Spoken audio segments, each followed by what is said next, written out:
What's up, Magic fans? We are going to be breaking down this past week of Orlando Magic basketball, where your Magic go 2-2. Kind of what it's looked like all season. Some good wins, some ugly losses, a lot in hot and cold basketball. Flashes where you're like, this team is going to put it together and be a contender in the East. And then other flashes where it's like, this team needs to be blown up. Fire Coach Mose, all the things. So go ahead and drop in the comments how you're feeling about the Magic, how you're feeling about us currently at 25-23, eighth place in the East, way below expectations. Just across the board in the NBA, certainly below Magic fans' expectations.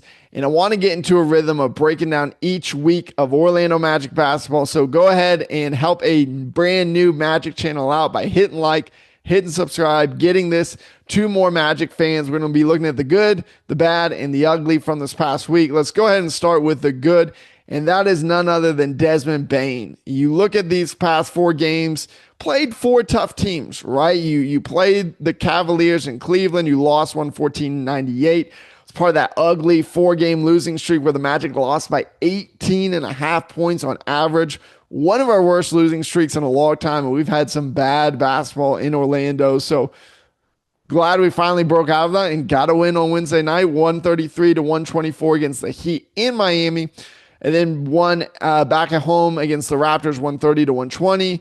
And then it was a weird game Sunday night where the Spurs are having all these travel delays. They get delayed, postpone the game till Sunday evening. You would think, okay, the Magic have a shot. The Spurs are going to come out rusty. No, the Spurs come out crushing.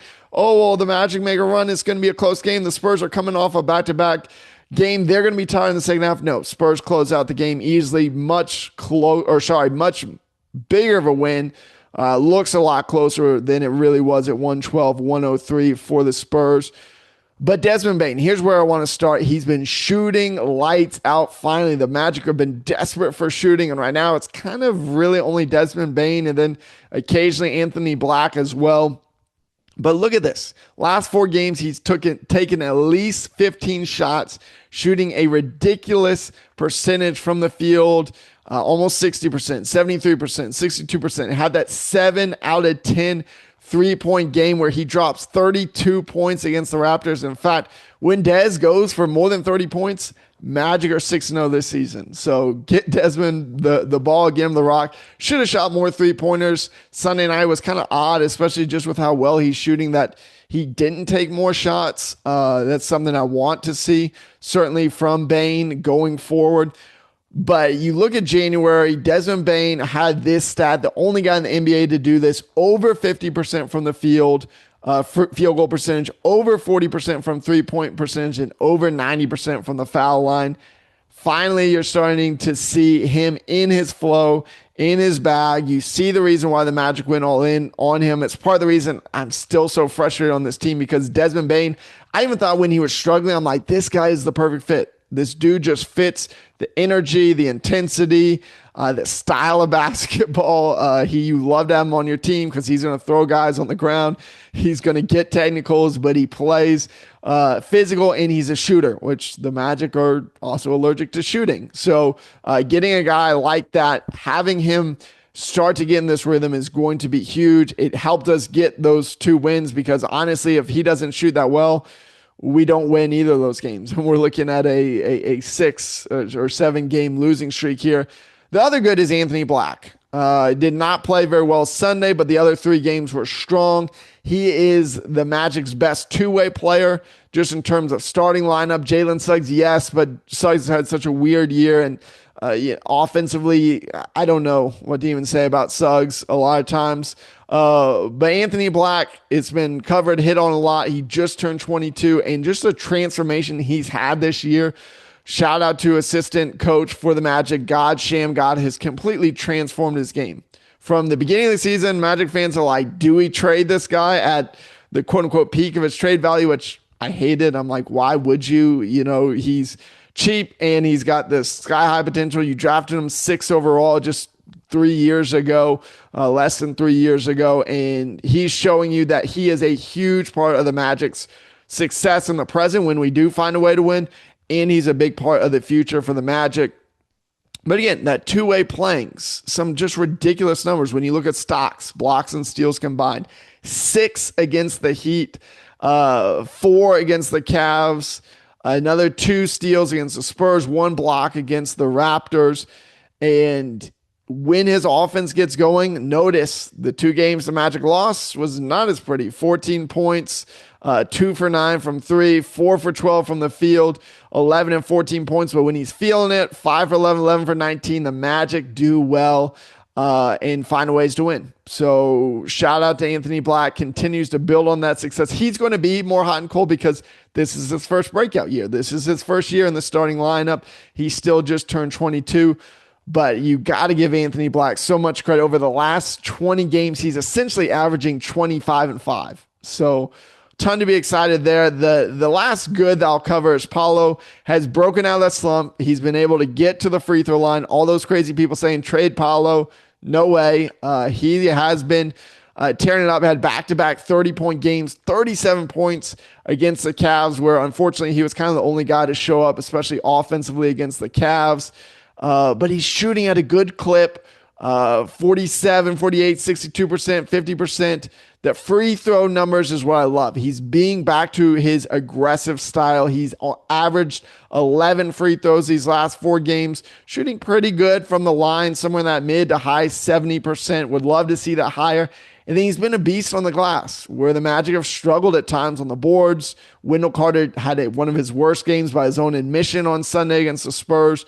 He's been able to put up a career year in terms of rebounds, almost 9 a game. And in this stretch, he had double-digit rebounds 3 out of 4. The problem with Paolo still is the shot is just off. The Raptors, they had Scotty Barnes on him a lot, so they were able to contain him. The Spurs just clogged the paint with Wemby, all 7'5" and whatever wingspan the alien has. So that's part of the reason he had 4 turnovers in that game, 3 against the Raptors. They just double team, they defend him hard, and they force him to shoot. And right now, this point in his game, Paolo just has to get to the rim. He's got to get to the rack. But he's broken out of that slump where it's just ugly basketball. He looks like old Paolo. Hopefully continues to build on that. But let's go ahead and hit what all Magic fans want to talk about, the bad. The bad is just the inconsistencies. Yes, I know the NBA is a game of runs, but the Magic just 2 to 3 times a game go on this terrible offensive slump where they can't score the basketball, where if they don't get a foul called, the Paolo getting to the rim, AB getting to the rim, like they just go on this terrible cold streak. We'll talk about another big reason why, but even just in the quarters, you can see it. Against the Cavaliers, they had this miserable second quarter, 39-24 to the Cavs. Against the Heat, they have a miserable second quarter, 41-25. Against the Spurs, they have a just ridiculously bad first quarter, which is still frustrating. And then, it looks closer, but the fourth quarter was bad. The Spurs had already pulled out their starters by the time the Magic started really scoring at all. They had 18 points in the third quarter, which is embarrassing, and really would have finished around 18 points again. So 36 points for the half if the Spurs had left their starters in. Was just abysmal. They just go on these runs, which everyone is frustrated about. Coach Mosley, he waits too long to call timeouts. He puts up bad rotations where you have these rotations where you got Desmond Bane and then Isaac De Silva, Pinda, and Tyus Jones out there, or something like that, where you're like, how are we going to score any points other than Bane, which the defense is just going to double and triple team him? We're going to be lucky. We just need to get through this next 4 or 5 minute stretch without too much damage, without just blowing a lead or getting ourselves into a horrible, horrible hole. The other bad, which you kind of notice in the second quarters being so bad, is the bench play. De Silva had an okay week, 5 points here. He had 12 points in one of the other games. But a lot of these games, man, when you look at the bench, you're not getting any production. You get it from De Silva and maybe one other guy, but then you have 3 or 4 other guys on the court that are just liabilities. Against the Heat, it was Pinda, who was just so bad. I know it was only 1 for 6, but in that 8 minutes, it was just terrible. I mean, 8 minutes minus 16 is you've got to be trying to play bad basketball. It was so painful. Yes, he did have a better game against the Spurs. 7 points, 2 and a steal, 2 rebounds, 2 assists, plus 23 in 13 minutes. But again, you look at this, like De Silva, not bad, 7 points, 5-3, but no one else was doing a whole lot. J.I. had a few putback points, but you're just not getting any sort of level. And then you're like, well, oh, they had some more points. Again, that was the very end of the game where the Spurs had taken everyone out. They had their 13, 14, 15th man out there. So the bench was bad, but then you've got to get to the ugly. And this is why it's so frustrating. Yes, the Magic go 2-2. Maybe there's something to build on, but the ugly is just the energy. And I thought this quote, which is extremely concerning, from Desmond Bane, summed it up perfectly from a Magic fan perspective. It's mind-boggling how many games the Magic just don't have energy in. Look at what he says after the Spurs loss. He says, I just don't think we came out with the right mentality. I've said it time and time again, which means this isn't the first time, and he's only been on this team for one season, for less than 60 games, that I've said time and again we weren't ready to play. Whose fault is that? Yes, it's some on the players, but that is coaching. And I've liked Coach Mosley in the past, but this year's been a disaster. We were a step slow, especially on the defense end, which that was the identity for the Magic. Not anymore. I mean, they were getting whatever they wanted. Yep. And then when we finally settled into the rhythm of the game, but you're playing the second best team in the league, so you can't afford to have moments like that where you give up this massive lead in the first quarter because you weren't ready to go. Mosley is on the hot seat. He is on, in my opinion, the hottest seat in the NBA. I don't think the Magic are typically very, very, very often too patient. So I don't see it happening in the middle of the season. But if something doesn't turn around, Mosley is for sure gone. Maybe the Magic even clean house, but we'll get to that later. But the ugly is the energy. Like, just too many games where they come out flat. Just like Bane said, it's time and time again. I don't know what it is.